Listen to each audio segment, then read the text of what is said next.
Desde su debut en Action Comics número 1, creado por Jerry Siegel y Joe Shuster, Superman no tardó en aparecer en otros medios. Para mí, el más icónico fue... nostalgia, pero ya hablaremos de eso. Yo soy Eric y te doy la bienvenida a Eckharts, donde te mostraré el salto de Superman al cine, los candidatos a ser el último hijo de Krypton y, por supuesto, ilustraremos al elegido. Y como diría un productor, ¿por qué no hacemos Superman?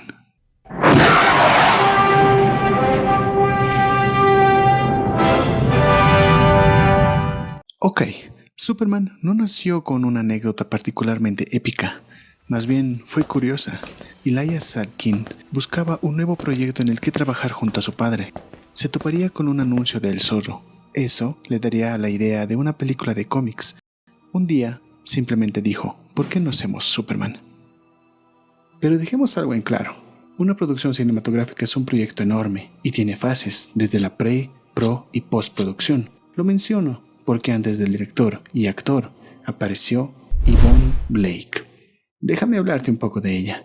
Ha realizado el vestuario de 58 películas, tiene en su haber 4 premios Goya, ha vestido a leyendas como Marlon Brando, Robert De Niro, ganando un Oscar a Mejor Diseño de Vestuario por Nicholas y Alejandra. Ella diseñó el mítico traje de Superman. Cuando recibió el encargo no sabía nada del personaje, compró cómics para documentarse y quedó sorprendida. Mientras Yvonne Blake diseñaba el traje, Richard Donner se hizo cargo de la dirección, pero antes de él se pensó en Steven Spielberg, William Friedkin. Guy Hamilton estuvo realmente contratado, pero un problema de impuestos obligó a la producción a decidir entre el director y Marlon Brando. Es obvio a quién eligieron. Un salario de $1 millón y la participación de Marlon Brando eran tentadoras, pero Donner antes se probó un traje de Superman para decidir si aceptaba o no el trabajo. Creo que la capa ayudó.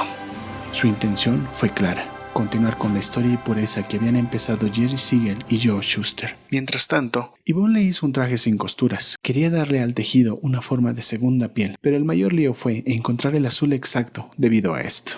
Debía funcionar para los cromas, ni azul ni demasiado verdosa, el efecto no funcionaría. Richard Donner le dio total libertad a Yvonne Blake para diseñar la indumentaria a su gusto. Él nunca opinaba, simplemente confiaba en su criterio. Qué fidelidad al cómic sin duda. El guión sería por cuenta de Mario Puzo, autor del Padrino, que le ganó un Oscar en 2 ocasiones, terminando con un guión de más de 500 páginas.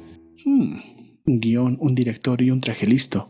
¿Quién será Superman? Los productores ya tenían una lista de actores aprobados, pero ilustremos por qué no fueron Superman. Veamos a los más interesantes, iniciando con un joven Christopher Walken. Sí, ese Walken. Mohamed Ali. No tenía experiencia como actor, pero sí carisma, físico y una legión de fans. El gran pero, los 70s. También tenemos al Terminator. Si fuera por el físico, creo que no sería problema. Al Pacino. Lo siento, Tony Montana, esta vez no. Se rumorea que su nombre apareció a proposición de Marlon Brando. Paul Newman. Se le ofreció el papel de Superman y Lex Luthor, pero lo rechazó. Robert Redford. Interesante. Pero Redford rechazó argumentando que nadie creería que él pudiera volar. Clint Eastwood, el más duro del oeste. Harry el sucio lo rechazó. Y llegamos al más interesante. Salkind quedó realmente impresionado con Stallone en Rocky, y pese a la insistencia del actor, simplemente no encajaba en el papel. Era muy italiano. Más de 200 nombres, incluso un dentista hizo casting. ¿Tú, a quién hubieras elegido? Encontrar al actor perfecto para el papel era imprescindible, y la interpretación de un desconocido en esa época habría dejado una huella imborrable. Hablando de eso. Sigamos. El director de casting, Lynn Stalmaster, sugirió por primera vez a un actor desconocido de 26 años, Christopher Reeve, quien leyó el papel de Superman y fue fantástico. Hizo la prueba del traje y era una maravilla. Tenía la altura adecuada, pero era muy flaco. No me equivoqué. El fisicoculturista inglés David Prowse, quien interpretó al mítico Sid, fue elegido para supervisar el entrenamiento de Superman. Cuando me enteré que Vader entrenó a Kal-El, me imaginé algo totalmente diferente.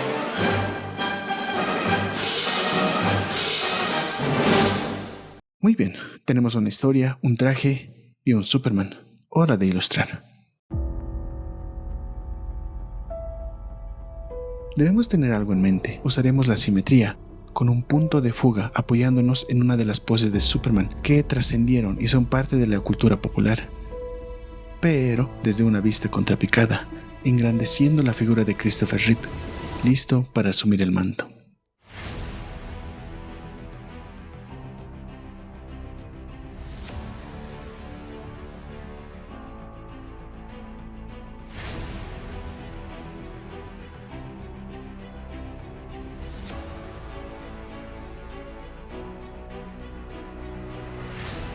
No podemos dejar un vacío. El fondo será la fortaleza de la soledad y nos dará un plus porque tendremos líneas guía muy sutiles que nos llevarán al rostro. Con un papel expandiremos el grafito y usaremos la goma moldeable para borrar superficies dotándoles de profundidad.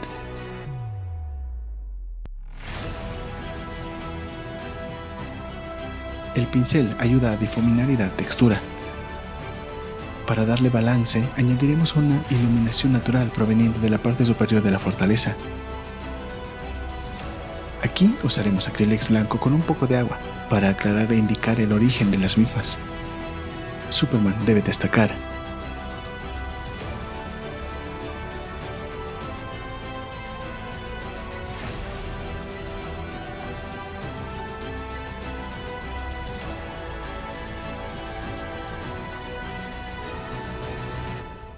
Desde su debut en los cómics, Superman no dejó de aparecer, ya sea en la radio o televisión. Una idea surgida por el Zorro llevarían al superhéroe a la pantalla grande, pero no sería fácil. Elegir al actor indicado, entender al personaje y, por supuesto, pasión por el proyecto llevarían al Hombre de Acero a superar esta prueba. Espero te haya gustado, dale like, comenta y suscríbete. Yo soy Eric y si quieres ver más te espero en Facebook e Instagram. Esto es Ecarts y no olvides observar, imaginar e ilustrar. Nos vemos.